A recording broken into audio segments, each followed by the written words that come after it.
Hello and welcome. Thank you for watching our presentation today. The law offices of McLaughlin and Associates and McLaughlin Mediation and Consulting focus on helping small to mid-sized businesses grow and thrive. You started your business because of your passion. Let us help you with that vision. We offer a variety of legal and human resources services. Check out our website for more details at www.ma-lawpc.com. And now, on to our presentation. All right, so now we're going to get to kind of the proactive side.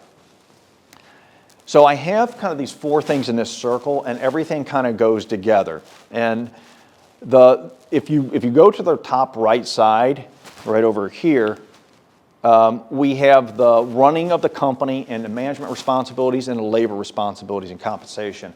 We're going to talk about each of these in detail. So that's the very first thing that you have to deal with partners is you got to figure out A, how you're going to manage your company, and B, what are you going to do inside of the company. When I say labor, I don't mean your workers. I mean the labor of the managers themselves. Like, what is their job? And then you have to figure out the compensation. I can't tell you how many times compensation is not discussed among partners in which they decide that, well, we'll figure it out later on. Well, we're just going to split the profits. Well, if your accountant tells you to keep your profits at nothing, you're not going to split anything, right? So you haven't figured that out. If you go down to the bottom side, it says, show me the money. Okay, so that is another piece that is just ignored. You kind of get your line and you're like, oh, we'll sell them, we'll be okay. But there's financial responsibilities that have to be dealt with. Who's going to deal with the banks? Your loans and your lines of credit and SBA, how do your books look with that? Who's going to deal with the vendors? What are the responsibilities? Are you going to have to come up with cash? Your capital contributions, your investors, and your loans. So that's that whole financial piece that deals with someone in the company, and contractually you need to figure out how all of those things are going to be dealt with. Because if you don't deal with contributions, for example, and you say, well, we'll just work together. We've known each other our whole lives. We're best friends. I literally had that almost verbatim said to me the other day.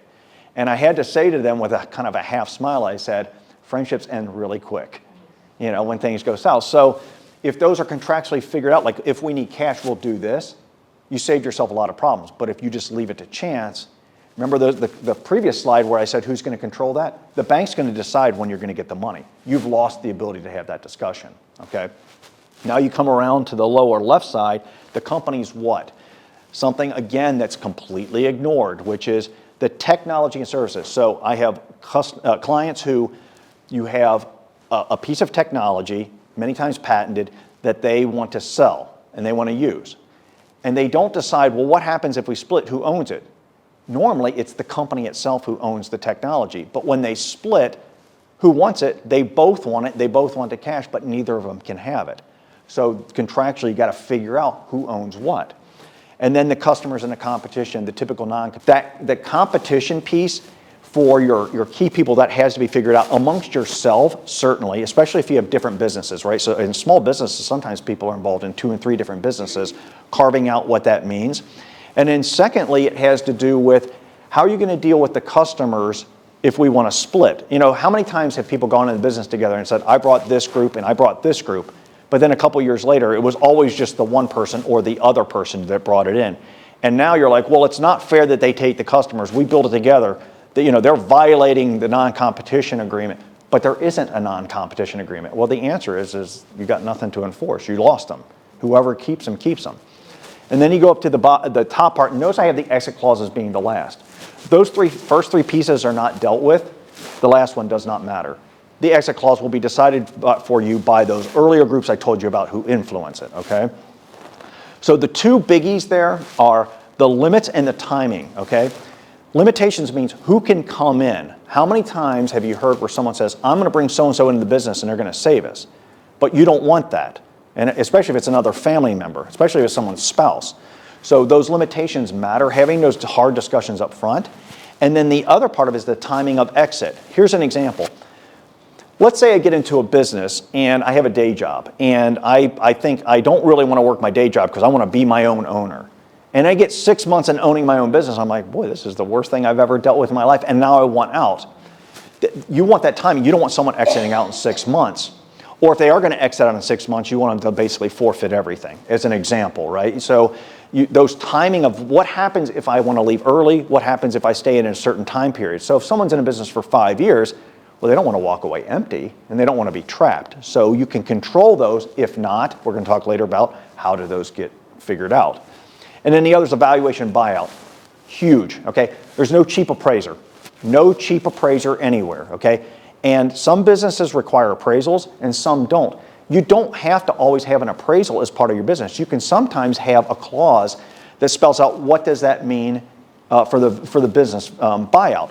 For example, you could tie it to sales. You can tie it to a specific dollar amount. Sometimes life insurance is involved in disability. My point being is that the valuation up front, the more you can think about how are we going to deal with the value and how much money do we want to spend. If up front you're like, we never want to pay for an appraiser, then be honest about that. If on the other hand you're like, you know what, whatever it is, we'll use an appraiser, then just know that at some point you're going to be shelling out the money that comes with that. So now the first one we're talking about running the company, okay? So I've broken it down into 2 different categories here. We have management responsibilities on the top, and we have labor and compensation. I mean, again, manager labor and manager compensation. So on the management side, we have these 4 categories. Operations would be the very first one. What is operations? Operation means who is running the day-to-day operations of it. So depending on how it's structured, but there has to either be in a corporation, a president and a secretary. In an LLC, there would be some form of a manager. And in partners, you would just have partners who are also managers. Okay, so those would be your 3 ways that you would have those broken up. It doesn't matter what they're called. They all function the same way. Whether you call someone a president or not, there has to be somebody whose job is president-like. There has to be somebody who keeps the books, which would be a secretary. There has to be somebody who takes care of the finances, which would be your treasurer, okay? So those things have to be spelled out. If they're not spelled out, usually, I'll tell you a typical example would be someone says, I'm good at this, I'm good at this, I'm good at this, okay? I'm good at sales, I'm gonna go out and market and just deal with this. And you know what, I've run a business before, I worked in corporate America, so I'll set things up and the lawyer will take care of it, the accountant will take care of the books, and then they don't set up QuickBooks, they don't set up anything to run it. And it limps along for about 6 months or a year when everything feels good, and then something happens, they get audited and they're like, well, it's not my responsibility, well, I didn't do that. So the more that you can break that stuff down, and if you're not good at it, then that's the time to decide, you know what, we're not good at it, we're going to hire out, we're going to bring the person in. Which gets to the issue of employment labor, right? Someone's got to be responsible for the hiring or firing. There are businesses that don't require employees, right? I mean, where it's the person's working in service, they incorporated. A perfect example, in a trade, I'm working for, let's say, Menards, and Menards says you got to be an independent contractor, and so therefore I set up my business in order to do all of the things that come in through there. So that's someone who may or may not need employees. But in another company, if I have different specializations, like in our office, right, we have paralegals, someone's got to be responsible for that, okay? So Carrie does those responsibilities because she does HR. I can't run a practice, I can't practice law, I can't handle my employee issues, I can't take care of my payroll, I can't if I do all those things, none of it's going to be done right? It's hard enough to do any one of those things. So those are the kind of discussions. And I've had discussions with people where I said, if you can't do them, don't start a business. I mean, so I feel like sometimes my job is just to be very candid with someone and say that you're not really ready to open up a business because you have to do these things. And a lot of times business owners, right, no one goes to a lawyer in the beginning if they just want to kind of go out. You know, let's say you lost your job, I got to make money. But there's a reason why you want to sit down with some professional and get some idea. Even if it isn't an attorney, you know, there's places like SCORE where they work with business owners, they're retired executives. You can go to your banker sometimes to help, sometimes accountants, anybody that you trust who you can sit down with just for an hour or two just to say, here's what our thought is, am I in the right space? And then they can usually put you in contact with other people that can help you out. Sales marketing is really one of the things that blows up really quickly because many times people think of sales as basically going out and selling. But marketing is obviously harder than just going out and selling. And so if that's not handled appropriately, when partners want to split, they don't know what to do with the customers. And you know, if you've ever been in a situation where families fight over a business, the customers will go in a minute. There is no loyalty. They don't like chaos. And if you allow that to happen, it doesn't matter who owned them. I find it interesting where people will, they'll come to me and say, write a letter and tell them not to do it, and also tell the customer that they can't do business. That's pretty much a lost customer. There is no reason to do that, And so if you haven't spelled that out, then what's going to end up happening is you're probably going to lose the customer. And a little bit of foresight would have dealt with that. I brought this group in, I brought this group in, or if we split, what we'll do is we'll deal with it this way and we will pay out revenues this way, okay? On the labor compensation side, so someone's got to run the office, someone's got to deal with the sales, someone's got to deal with the customer service side, the technology and the research and development side. If you have anything that has any kind of technology, even if you're talking about something as simple as an air conditioning unit, right? You have to go to trade shows. There's things that are always technology. You have to keep up with the technology, and if that's not happening, then you're going to fall behind what you're doing. And then when things go the wrong way, that you won't have anybody who's going to take account, responsibility for it. Warehouse, I say the warehouse dispatch and product fulfillment. Again, it's not going to magically do things for itself. One of the issues I'm going to talk about in a minute has to do with warehousing. Like, where are you warehousing your stuff? Is it being leased, or is one of the partners actually providing the space? Imagine if your warehouse operations are happening in, it could be someone's garage, it could be a building that someone owns, and now suddenly you want to split. Well, where's your operation going to go? Right? Are they going to throw it out? Who knows? Okay? And then finally, the service work.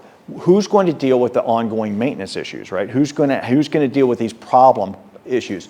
So these are all management side things. There are people that you can hire to handle those.